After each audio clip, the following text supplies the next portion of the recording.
In Defense of Philip by Rain. There will be some shouting, by the way. I was writing this, and I realized that a little bit too late.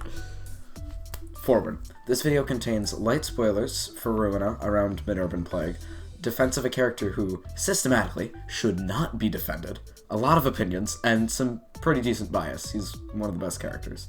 Philip is a character that some people really seem to hate, and I'm here to try and play devil's advocate and talk about why I came out of the game loving him. You don't have to agree, you probably won't, but if I don't make this video and I see even more Philip slander, I will manifest ego. Philip is a grade 5 fixer, formerly belonging to the Dawn office. One day, his office receives an invitation to the library, and he, as well as his mentor Salvador and Yuna, head there. While in the library, his colleagues are killed, and Philip runs away. Later, he accompanies the Wedge office as they, too, attempt the library. All the other members of the office die as well. Now, having seen the death of 2 offices, which he was not strong enough to save, and perceiving his own cowardice, Philip had a royal enough crashout for the voice to begin. He denies it, but with some doubt in his heart, which leads to him manifesting partial ego. He then disappears, remember this, and returns in Oswald's circus. We'll get to that later. Waxen Pinion. I think that's how you say it. Pinion? I don't know. Waxen Pinion is the first instance of ego in Ruina that we know is ego, and an excellent first excursion. Waxen Pinion takes the form of an armored primary hand and pauldron with a greatsword made of similar material. There's also a large waxen wing, which is strangely only ever used for defense. In terms of hype moments and aura, this is up there for me. For symbolism, obviously the fire combined with the waxen wing for Icarus. The one take I've heard on this is that it represents his singular moment of glory, which is this, before the eventual downfall, which I'll speak of in spoiler land. Now, as any esteemed viewer may have noticed, I am defending Philip, which means that he's in need of defense. So let me overview why people seem to hate him.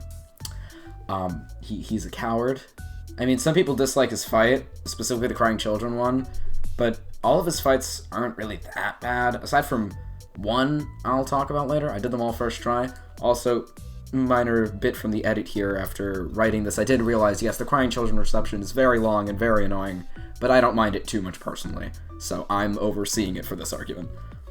I seriously don't understand how the fraud allegations for him only stem from his cowardice, especially since he ran away once. I am going to distort. Everyone always goes, oh yeah, Philip keeps running away. He only tried to a single time. The second time, after manifesting ego, not only is he mad about it, but Roland says that it must have been like a device that was planted on him. He actively gets mad when it happens. And also, what would you have done? He watched everyone he knows and loves die twice, and then got harassed by a clown. Of course he would distort if he still had doubts in his heart. I implore you to find a single instance where his cowardice detriments his character significantly, especially after he manifests ego. It's an excellent example of what the city does to people. Get off of his case! Alright, that's enough for a crash out. Time to get into spoiler territory. The next few slides will contain minor spoilers for Impuritas Civitas, specifically the second reception. They are, as I said, minor, but I advise caution. If I'm feeling modest, I'll put a timestamp in the edit. Philip technically has 3 distortions, so let me quickly go through these for completion's sake. When he wakes up in Oswald's circus, the clown slowly breaks them until he distorts into his original distortion, the Crying Children. I'll talk about these when we get to the Millie song. Then, after the encounter in the library, one part of him escapes, killing 80,000 people and destroying all of V-Corp except for his old office. This is when the Blue Madman steps in. Argalia recruits him, joining the Reverberation Ensemble. We finally get him again in the library, and he gets booked for good. Until a little light mishap brings him back one last time, with what is probably one of his best designs in the franchise. I like this one more, but it's very cool.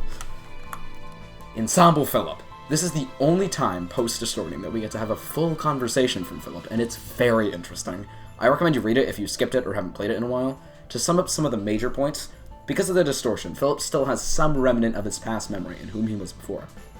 But they've dulled to the extent that he no longer cares. He holds no grudge or desire for vengeance. He simply wants the light for the cause of the Ensemble. The only thing he wishes for now is to live, free from the criticism of his actions.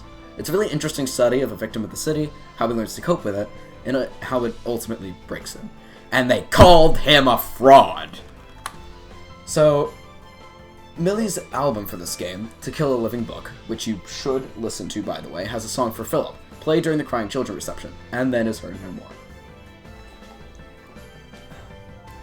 The song is divided into 3 parts, each representing one part of the abnormality and Philip's frustrations with himself. The unspeaking child has the line, "Every word I have saved for you came out wrong, so I spoke no more." The unseeing child has the line, "Cemented excuses to my lash line, so I could see no more."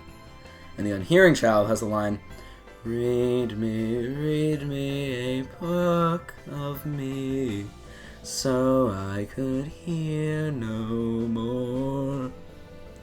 Fun fact, by the way, the unspeaking child is the only member of the Crying Children to escape, which is why Ensemble Philip has hands that make up his mouth. I think. Don't quote me on that. Also, if you have further analysis of the song, let me know in the comments. I know very little. Okay, this is a very last second. I'm adding this in after writing everything else. I just ran a poll, got about, I think, 300 votes, so it's a larger size than anticipated. It was still a pretty small sample size, and likely very biased if they're looking at my channel, but these results are still surprising. I was expecting Philip to have a lot more haters. There's many more neutral or in favor.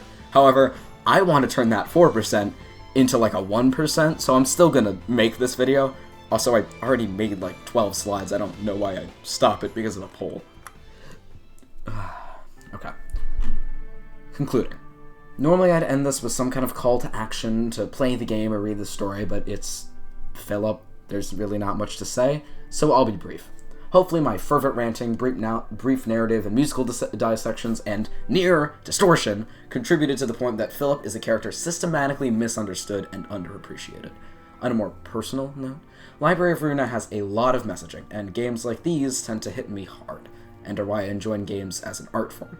Philip, in particular, critiqued quite a bit of my own thought process, and made me reconsider a lot of things. He's a great thought experiment, excellent example, and just... he's really cool. Also, I can't tell if hearing Carmen in my ears was well worth the video, so let's hope that it was. Now, I'll pose you one last question. Would you say that someone who had every intention to be brave was a coward?